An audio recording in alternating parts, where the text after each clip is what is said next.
What's going on, guys? Welcome back to another episode of Yammie, Noob and the Modern Classic Bike giveaway. Today it is the Rebel 1100's turn to get the Living With treatment. If you don't know what this is all about, I will be living with this motorcycle for the next week or so, riding it around, really shaking it down and seeing what it's like to own the Rebel 1100. Let's get into this. Now, just in case you've forgotten, I'm not sure how you could, this is a brand new Rebel 1100 hot off the presses, and it could be yours. You could win it if you click the link down below. Go to yammynoob.co, get yourself signed up. You can also head over to yammynoobmerch.com, get yourself a shirt, a hat, whatever you want. Every dollar you spend is an entry to win this bike right here. You could be the envy of all of your cruiser boy buddies out there wondering whether or not they could get their hands on a Rebel 1100, which is actually really hard right now. They're tough bikes to find. Now, let's get this bike out on the road because I've been thinking about it a little bit, and I've come up with kind of an interesting theory about this motorcycle. Alrighty guys, we have brought the Rebel out in City Park Road, a road you have seen many times in videos. But I wanted to ride this road because it's a fairly sporting road. And I've come to a realization spending some time with this Rebel here, and that is that it's not really a cruiser. And the reason I came to this is because I was riding up here, and it was raining. It's a pretty crappy day outside. I know the sky looks really bright, but that's because of the ND filter I have on. It's rainy, there's patches of wet ground. It's kind of a crappy day out to be on a motorcycle. And with the Scout, which was a pure blood cruiser, everything just felt wrong when the going got slippery. And with this motorcycle, it's crazy confidence inspiring. And we're going to talk about it. So one of the reasons why I don't think this is a cruiser is because, listen to it. That's not a cruiser sound. It's a good sound. It's a very good sound. But it's not a typical cruiser sound. And not that I think cruisers need to have a V-twin to be a cruiser. I don't think that at all. You know, I've seen some single-cylinder cruisers that are cruisers just fine. Some parallel twin cruisers that I think are fine, I suppose, the Vulcan being that main cruiser, but this doesn't feel like a cruiser engine at all. It really doesn't. It's too sporty. You know, it's way too sporty. Not that that's a bad thing. Don't get me wrong. I love this engine. I really do, and we'll talk about it a little bit later. But it just feels kind of funny in a cruiser package. I'm not sure why. I can't quite put my finger on it. But something about the way it revs out and the way it makes its power, it just doesn't feel like I'm sitting on a cruiser. It feels like I'm sitting on a naked bike. And we joked about it in our Things Your Motorcycle Says About You video. We talked about how the Rebel is for naked bike folks who, you know, want their naked bike party, the power party, to stop at 8,000 RPM. And the more I think about it, the more I realize that that joke is actually the truth. You know, this thing rides just like any naked bike I've ever ridden. It's wild. You know, I said that the Scout in my Living With was for somebody who might be sport bike oriented, to get on a cruiser and experience what it's like, and I do still stand by that. You might think, well, oh, the Rebel must be even better for that because it's even more sporty. No, I think you put a sport bike guy on this motorcycle and they're gonna be like, okay, why is it so much like a naked bike and why am I sitting on it funny? You know, they're gonna be confused by this motorcycle more than be like, okay, I understand, you know, I understand. Cruiser, okay, chill out. No, this bike doesn't really chill out. I mean, yeah, you have power modes. We can switch from sport mode to standard mode, which is a little bit more mellowed out. but still not by much. I mean, it really is not that much more chilled out. And personally, I think that's a good thing. I love that this bike has no chill to it. I mean, it is just legitimately exhilarating to ride this motorcycle. I absolutely adore it because it takes cruisers into a different place, a place I didn't think they could go and still retain some identity. Because it still feels sort of cruiserish when you sit on it, you know? But, you know, I've always thought of cruisers as the bikes of sacrifice. You know, you get comfort and you get style, but you don't get power and performance. And I know a bunch of cruiser guys are going to be like, but the VMAX, bro! I mean, it's fine, it's fast, but it doesn't really handle a corner all that well. It's a fine motorcycle, and the Diavel, it's not really a cruiser. Go back and watch our Diavel versus Scout video if you want to understand why I think that's the case. But this has a little bit more cruiser to it than the Diavel. I'd say it's very similar experiences, although you have 80 horsepower and not 160, so literally half as much under the hood. But I could have way more fun on this Rebel than I ever could on a Diavel. And if I want a sporty cruiser, this is by far the best on the market. But I would also say, if you're thinking you want a sporty cruiser and you get on this and you like it, go ride an MT-07, man, because this is basically an MT-07 smashed up into a cruiser. It's a very good cruiser, but it feels a lot like a pokey MT-07. Now, one of the things that sets this apart from a lot of cruisers is the fact that it does actually include technology in it. It's got adjustable modes and stuff, and I think that's really great. And it also comes set from the factory with good rubber. And I want to break that down, and I wanted to do it on kind of a crappy rainy day like this, even though it's not currently raining, because when you get on the Scout in the rain, you're literally like going down an ice rink in Nikes. It's horrifying how little grip it has. These tires on this motorcycle handle the wet great, but the fact that you can adjust the power mode, and you can adjust the traction control, and you can adjust the engine braking, it actually allows you to tune this motorcycle to your riding style. Whereas on a normal cruiser, you have to tune your riding style to the motorcycle, which means that this is a cruiser with no compromise. I love that.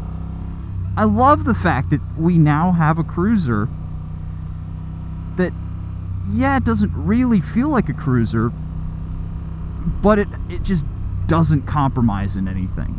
You know, it's the right power, it's the right amount of technology.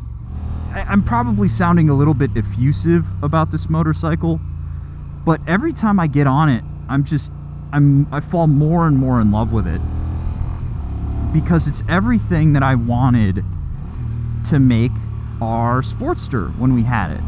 You know, this really was what I wanted the Sportster to be.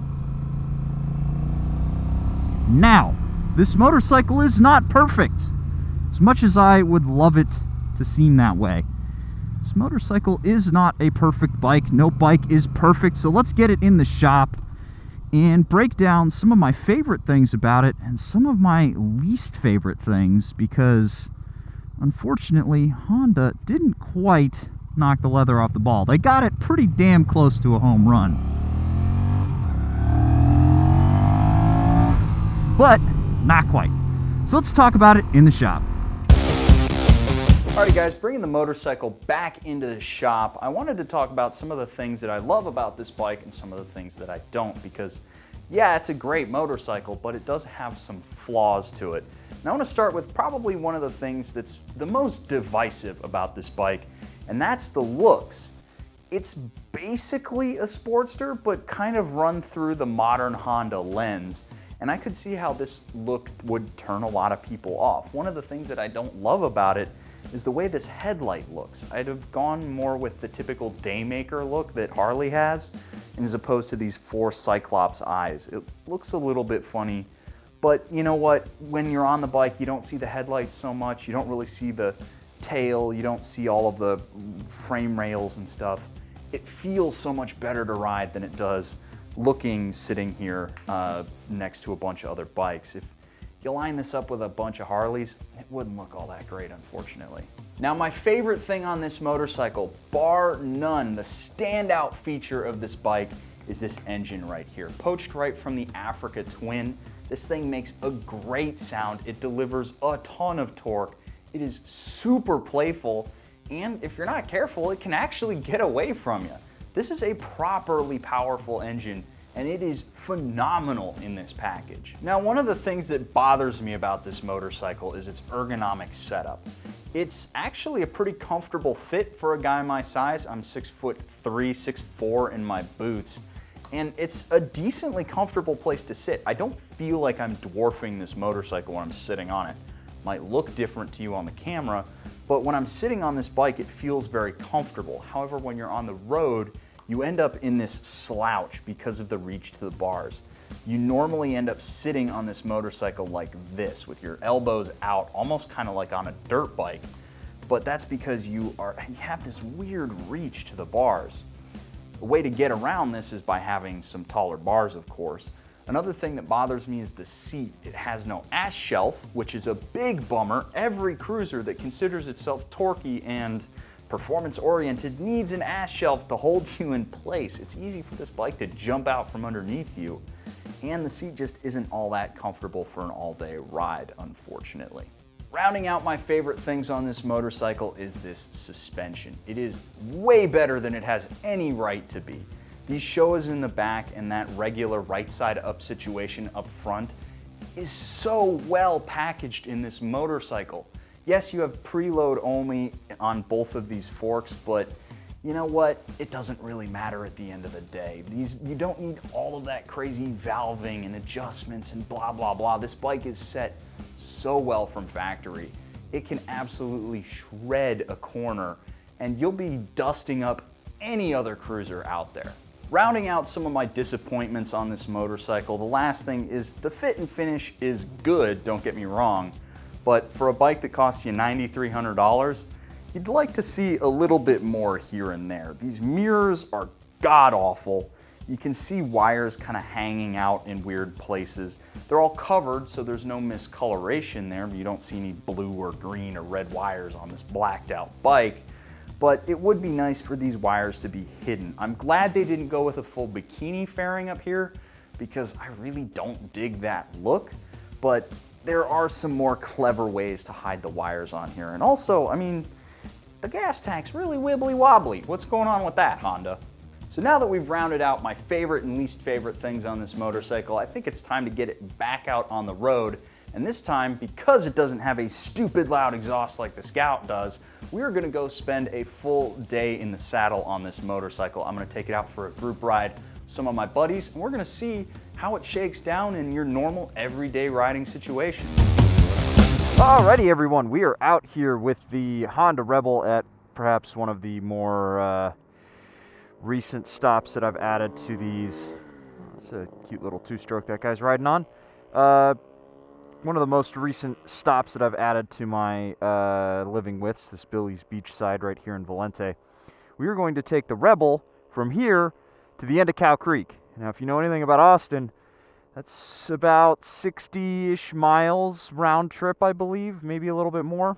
And I've been on the bike for about 20 miles so far, and what we're going to do is we're going to talk about what it feels like to ride this thing for a long distance. I wanted to do this with a group ride, and fortunately it's going to be rainy on Saturday, and the weather today isn't even all that great. So I'm just trying to get this done. I'm a bit bummed I couldn't show the bike off to all of my buddies because, We got a handful of cruiser guys, and they'd laugh at me for riding, you know, little cruiser, and then I would absolutely smoke them basically everywhere because this thing's so much faster. Okie dokie. So, to get things underway here, I want to say a couple of things that I've noticed, and then we're going to cut to me wrapping up this trip at the end of Cow Creek, because this section could easily take me up to an hour if I wanted to just run it all the way through. So, some initial things that I've noticed is that even after about 20 miles on the bike, my back is starting to feel just a little bit sore. What that's coming from is the fact that I'm in this kind of like slouched seating position, just naturally based on the way that this bike is set up. I have this slouch in my back. My posture's not very good, so I have to keep reminding myself to like push my chest up. Secondly, I've been playing around with the power modes, and one thing that is going to be exhausting, I believe, we're going to find out, is that the power's a little bit snatchy on this motorcycle. I'm in standard mode right now. Rain mode sucks. Being in rain mode is super duper boring. Oh, this person's letting me through. Thank you, lady. Thank you. I appreciate that. Rain mode sucks. It's awful. It's exactly what it says on the tin. It's a super wet noodle mode, which nobody likes. Nobody likes that on their motorcycle. It's a good thing to have, though, because this thing is so damn quick in a straight line that you could easily spin this rear tire if it was wet. I have tested it in the rain, and it's not nearly as awful as the Scout was. This tire actually does really well in the wet, but you could still spin it because of how much torque this engine has and how light the motorcycle is. Standard mode's a little bit better. It's still not, you can tell it's not all the beans. I'd say it's probably about 80% of the throttle.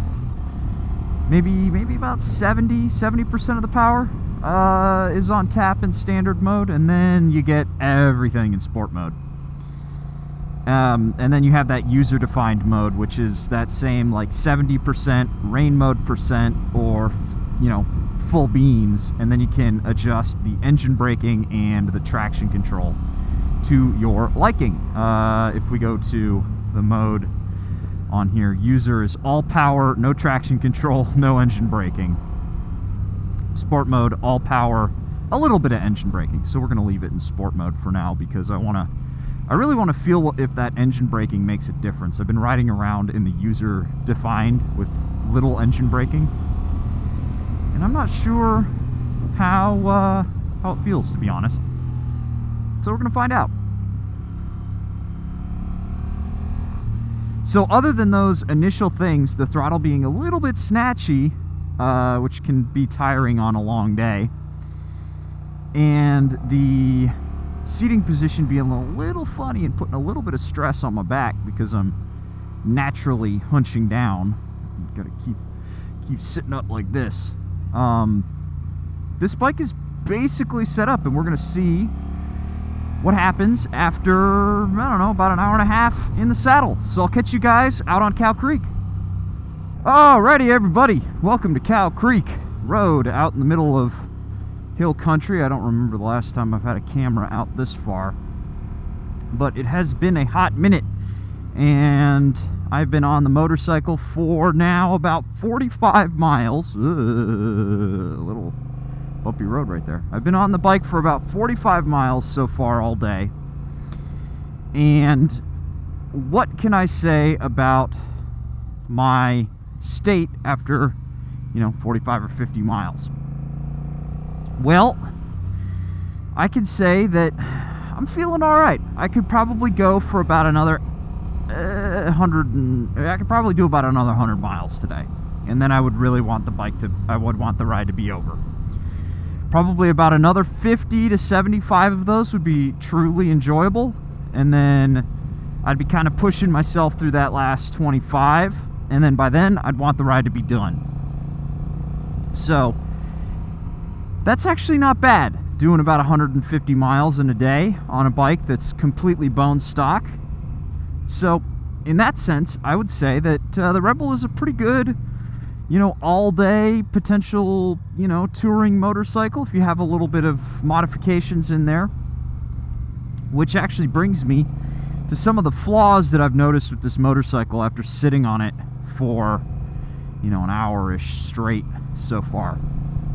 The first and foremost thing, this seat is okay for short stints and short stints only. It's not really all that comfortable for, you know, anything more than, say, about 100 miles. If you're just goofing around in the city, yeah, sure, it's totally fine.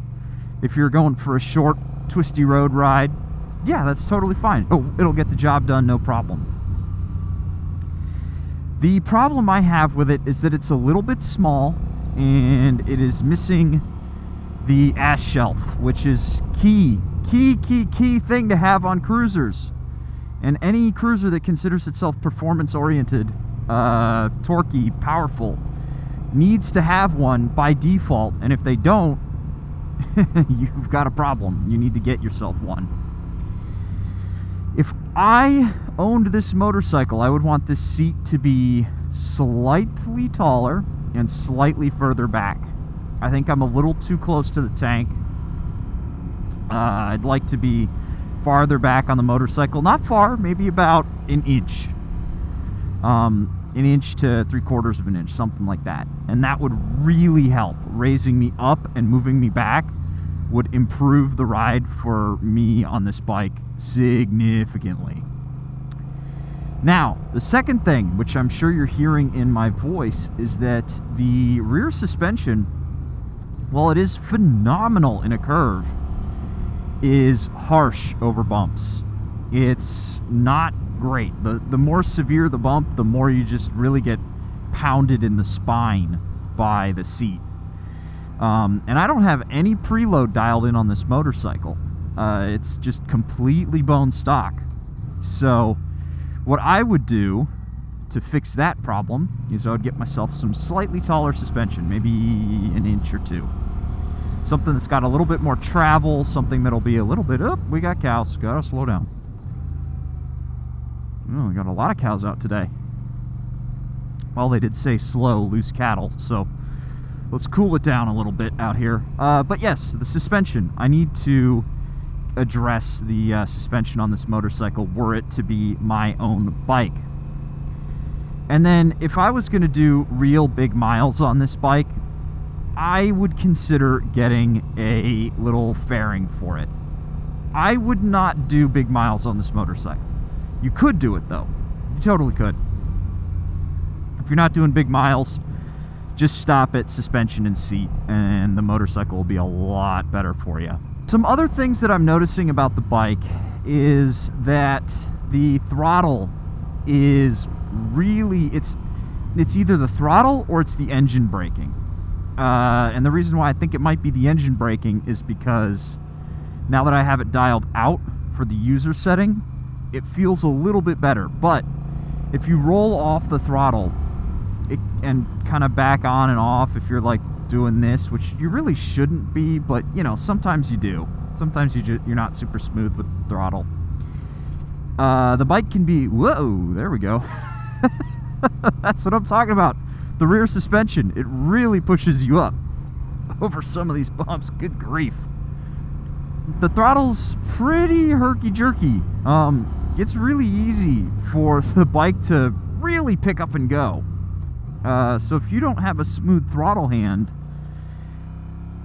the engine braking and the power and the torque on this bike can really cause you to be like,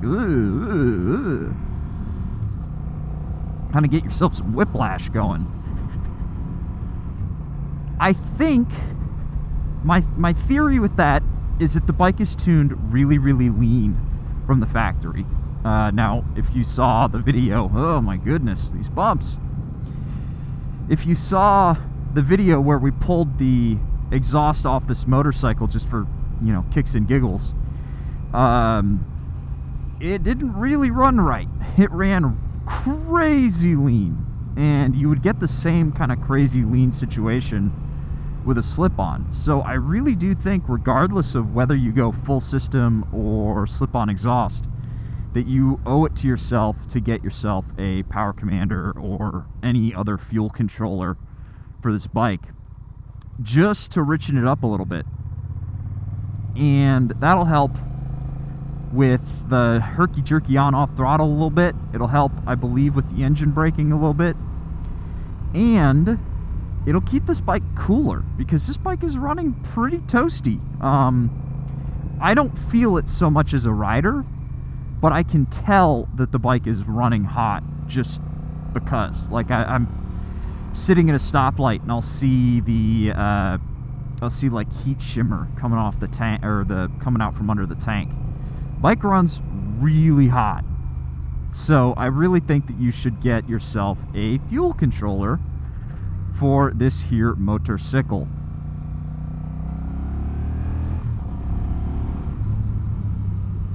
Now the section's getting pretty long, but there is one last thing that I wanted to address, and that is the mirrors on this bike. The mirrors on this bike suck. It's no surprise that I see nothing but my shoulders and elbows. I see most of that, being a taller guy, on basically every motorcycle. But they're too close to the handlebars. This is not good. I don't like this. I don't like accidentally punching the mirrors when I'm trying to ride my motorcycle. So this needs to be rectified, and really the only way you can do that is with bar end mirrors. And I do think bar end mirrors would be fine on this motorcycle. I don't think the vibrations are too bad to the point where you won't be able to see what's going on behind you. You know, it'll be a blurry picture, but you'll still see, you know, motorcycles and cars and people and cats and dogs and whatever's going on behind you, you'll see it. Probably ones that go up and out instead of down and out. But with that being said, let's get this motorcycle into the shop once more for a question and answer section. Bringing the bike back into the shop again, I wanted to do a question and answer segment with our Discord boys. This is such a brand new motorcycle.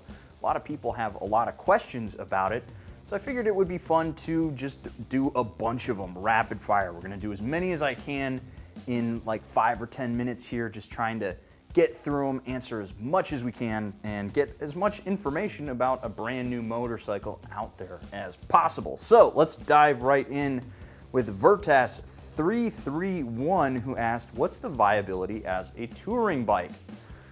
I would say probably like a 6.5 out of 10.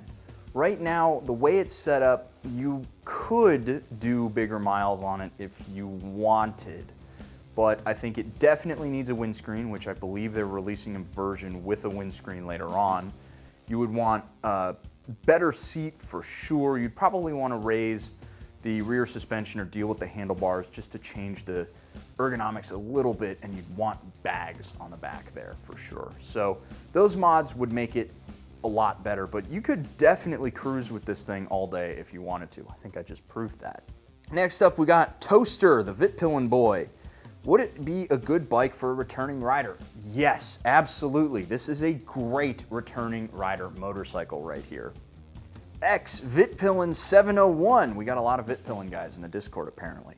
Is the Rebel 1100 as capable in the canyons as, say, a naked sport bike? Yes, it absolutely is.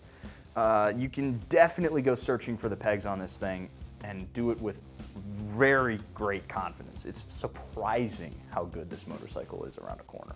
Next up, we have Rox, the Cowie Simp.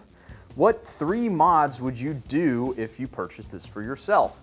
First, an exhaust. Second, a new seat. And third, higher rear suspension. The Showas are good, but I like a little bit more of a kind of canted look to my cruisers. I like raising the rear fender off of the tire.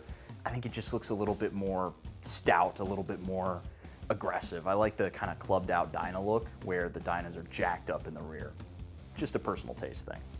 Next up, Ninjas Please. How comfortable are the passenger accommodations? There are no passenger accommodations, so they're very uncomfortable. No passenger seat and no pillion pegs, so your passenger's out of luck. Aru, how's the reach to the handlebars? The tank is so slanted it looks like it gets in the way. There is a pretty decent reach to the handlebars on this bike.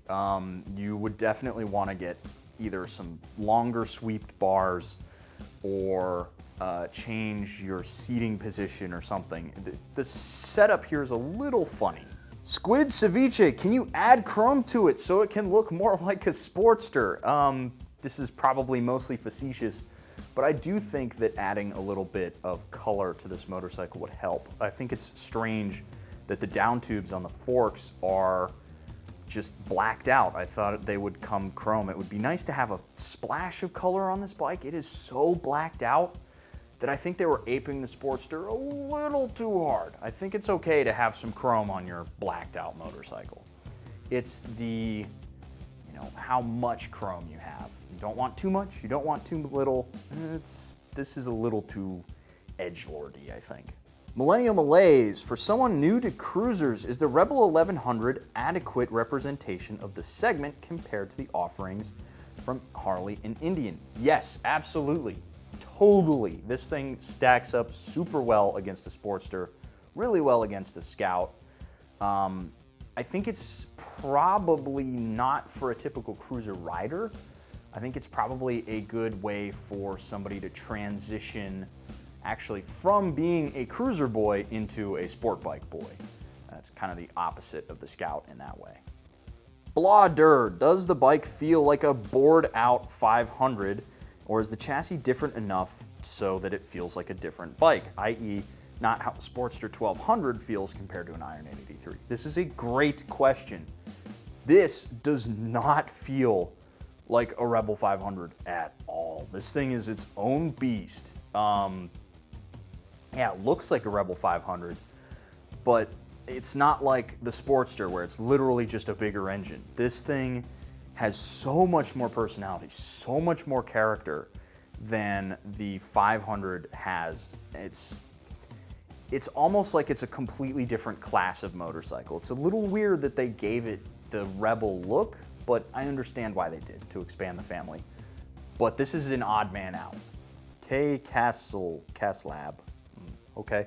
How does the parallel stack up to a V-twin of similar size? This thing is way more potent than a 1200cc V-twin from something like a Harley Davidson. It's clearly a performance engine that was put in here. It's not a cruiser engine, and you can feel that when you ride it. That's not to say you can't cruise on this bike, but sometimes it feels like that's not what it wants to do. Next up, Egg, beginner friendly, question mark. No, this is not a beginner bike, not at all. Track Day Cruiser Bro, if you've ridden the DCT, would you rather have that long term? Fuel mileage and range figures would be great too. I have not ridden the DCT version. I would not want to ride the DCT version. It feels like with an engine this sporty, having the clutch is a really nice feature. It's like, it would feel like driving a Civic Type R, but with an automatic slush box transmission. It would be really weird. There's so much performance, so much character that you can get out of this engine that the computer is going to take away from you for fuel efficiency or whatever. And speaking of fuel efficiency, I get like 45 in the city and probably like 55 on the highway with this thing. And I believe the tank is 3.2, 3.3 gallons, something like that. So you can extrapolate that out. It's about 150-ish miles on a good tank. Here's a good one. Cowie Simp, I noticed that the Rebel 300 and 500 are kind of cramped between the seat and pegs for a rider with longer legs. How does the 1100 legroom feel for a taller rider like myself? It's actually really comfortable. I think that with a slightly taller seat or a pulled back seat, one with it's just a little bit more intelligently laid out and with different handlebars, it would be really comfortable. But that's kind of the point of getting a cruiser, is being able to do these mods to your bike, make it your own. Next up, Soulless Soldier. Any chance of Vulcan S owners getting pity entries for the Rebel 1100? Nope, you gotta get entered same as everybody else. But honestly, this is so much better than a Vulcan S. This is like everything that the Vulcan S boys say that their bike is, but it really isn't. Get this. Alrighty, 2 more here. We got Mr. Chicken Chaser. How does it compare to, say, a Dyna or the new Softails? It's smaller than those bikes, but I think it's basically right on par speed and torque-wise. Those bikes are not crazy potent like their riders say they are. This thing would smoke a Dyna any day of the week. And rounding us out, blank. Does this mean Honda still makes good bikes? Yes, finally! I almost dropped my phone. They made a motorcycle that is fun to ride for the first time in, I think, like a decade. Good job, Honda, you did it. Now, of course I'm joking a little bit. Honda makes great motorcycles, but they are a little bit soulless. This thing has so much character. It's such a refreshing change of pace from the typical boring Honda motorcycles that are so utilitarian and not all that much fun to ride. So this is a really fun motorcycle, and I think we should get it back out on the road and start wrapping up my thoughts on this video. Alrighty, everybody, wrapping things up here in motion on the Rebel 1100. I've been thinking about this a lot more and more as I've spent more time with this motorcycle. The thing that keeps coming back to me is that this is kind of a bad cruiser, actually, for a lot of reasons. But let's start with the good things. And honestly, people are going to misconstrue that it's a bad cruiser thing. This is an excellent motorcycle. It's a very, very good motorcycle. But what it really is, at its heart, is a relaxed MT-07, which is crazy to say that because the MT-07's already pretty dang relaxed. And this has a little bit more power, but it really, really feels more like a naked bike than a cruiser. It's astonishing how much fun and how sporty this thing feels, and how not really cruisery the ergonomics are. I mean, yeah, I'm sitting here in a chair, but it's kind of uncomfortable for longer cruises. The inclusion of stuff like cruise control helps, means you can just chill out and relax. But the engine, you know, when you're just riding around, it doesn't really have any chill factor to it. It's kind of all go, no quit, even in the lower power modes. The only time it's chilled out is when it's in rain mode, and that's boring. So really, I think what Honda did is they created a motorcycle that acts more like a gateway drug for cruiser boys to get into sport bikes. So, like the Scout, I said it was for sport bike guys to get into cruisers. This is literally the opposite. You get somebody who rides their Sportster around on this thing, and they're going to be like, whoa, okay, this is what it feels like to really tear up a corner. Because this thing, it handles so well. And it's really pokey and really potent, and it makes its power like a normal sport bike would, or at least a naked bike would. You know, you keep the engine on the boil, you're not really lugging it down. It's got a nice smack of torque and some top end pull. It really doesn't feel like a typical cruiser. However, I think a lot of that is coming from the fact that it's a little bit small for me. I think that if I fit on this motorcycle a little bit better, which is why I said in my mods and in that longer road section to get a taller seat, better suspension, so that a bigger guy can fit on here better. If that were the case, this thing would probably be a better cruiser. I don't think it would still be like, you know, it's not going to change the character of the engine, for example. The engine's still going to be really potent, which is a good thing. I like how potent this engine is. But it's not exactly good for just chilling out with. But all that being said, I still think Honda has made the most excellent, most approachable, most fun small cruiser, right? Okay, so think about it like this. The Sportster 883 is technically a small cruiser. Same with the Scout. It's technically a small cruiser. Yeah, they have big engines, but they're smaller stature cruisers that are meant to, you know, mostly be city boppers. If you get a bigger cruiser, they're a little bit more comfortable on the highway. They're more equipped for longer mileage. They're sort of your lightweight cruisers, which is kind of funny when you consider that both of those motorcycles are about 550 pounds. And the only answer to that, until recently, was the Rebel 500, which that's no fun because of that 500cc engine, and the Vulcan, which is an abysmal motorcycle for all of the reasons that Yam and I have said that it is an abysmal motorcycle.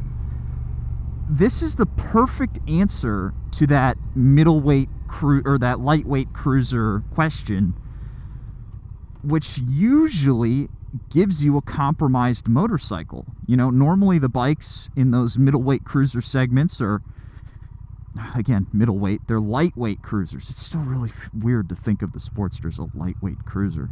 But anyway, those are compromised motorcycles. You either get, you know, great looks and a characterful engine and no power and no handling, or you get power and good looks and no handling and no, you know, it just doesn't feel all that great. Or you get some super nerdmobile like the typical Japanese cruisers. This thing is not a nerdmobile. It's so anti-Honda, really. It's so peppy and so playful that it really doesn't feel like a Honda. It feels more like that MT-07, which is great.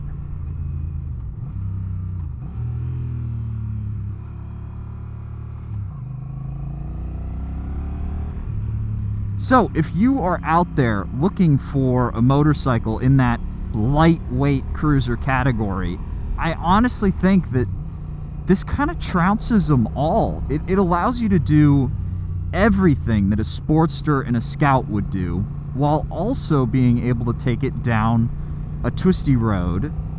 And it sounds really good, unlike the Vulcan. You know, I'm sure a lot of Vulcan boys until that last bit were like, yeah, okay, that's what my Vulcan's all about. But this thing is just, it has so much more pizzazz and panache than the Vulcan does. And so it really is the best in its class.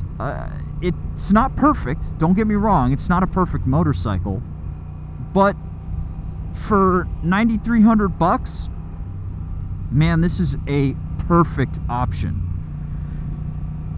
Now, I'm gonna say something that I don't normally say, but with this motorcycle, you could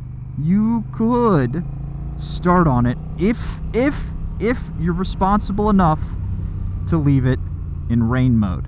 That's the only time, because look, it's really muted, and for a long time it's really muted. The throttle response is super chilled out. You know, you can kind of just do that and you're not going to get yourself into trouble. You can still wind it out in rain mode and get to the power. Don't get me wrong, it's still fast in rain mode. But if you are responsible enough to leave it in rain mode for like a good, I don't know, 6 months, sure, you could probably start on it. But I don't think anybody's responsible enough to do that. Everybody's going to put it in sport mode and be like, it's time to go. I mean, that's really what this motorcycle wants. No matter what, it really just wants you to wring its frickin' neck all over the place. It's crazy. I haven't really been on a cruiser that's like, more throttle, more gas, let's go, come on, get moving. it's a really playful motorcycle that just loves windy corners. And it's a little bit more comfortable, and it's not a naked bike. So if you're in that kind of marketplace for a comfortable motorcycle that doesn't look, you know, as kind of crazy looking as some of the modern nakeds do, maybe take a look at that Rebel. It's a really good motorcycle, guys. So it is time for me to give this motorcycle my completely arbitrary rating, and I don't know, it's it's always fun to just goof around with these because everybody likes a number at the end of these videos. And I am going to give this, I'm going to rate it as worth 4.5 Vulcans out of 5. There we go. Not perfect, but it is worth 4.5 Vulcan motorcycles, which that's a lot of money actually right there. So take that for what it's worth. Remember, if you would like to win this Rebel 1100 right here, you can click that link down below, go to yammienoob.co, get yourself signed up to win this one or any of the other giveaway motorcycles or that cash prize that we've got. Don't forget, we actually have a $6,000 cash prize in the beginner bike category right now. So if you wanted to get yourself any motorcycle with that 6 Gs, then you can sign up and get that. Or you could go to YammieNoobMerch.com, get yourself a shirt, a hat, whatever you want. And every dollar you spend there is going to get you an entry to win this bike or any bike or the cash prize. Just like that. It's pretty cool. I'll catch you guys in the next one. See you later. Now how you doing, partner? This video's over, but you click on this one right over here. You keep watching yourself some Yammie Noob. Maybe I bend my boost on this one. Maybe I'll give you some other funny memes or something like that. You might not know if you watch the video, so watch the video now, alright?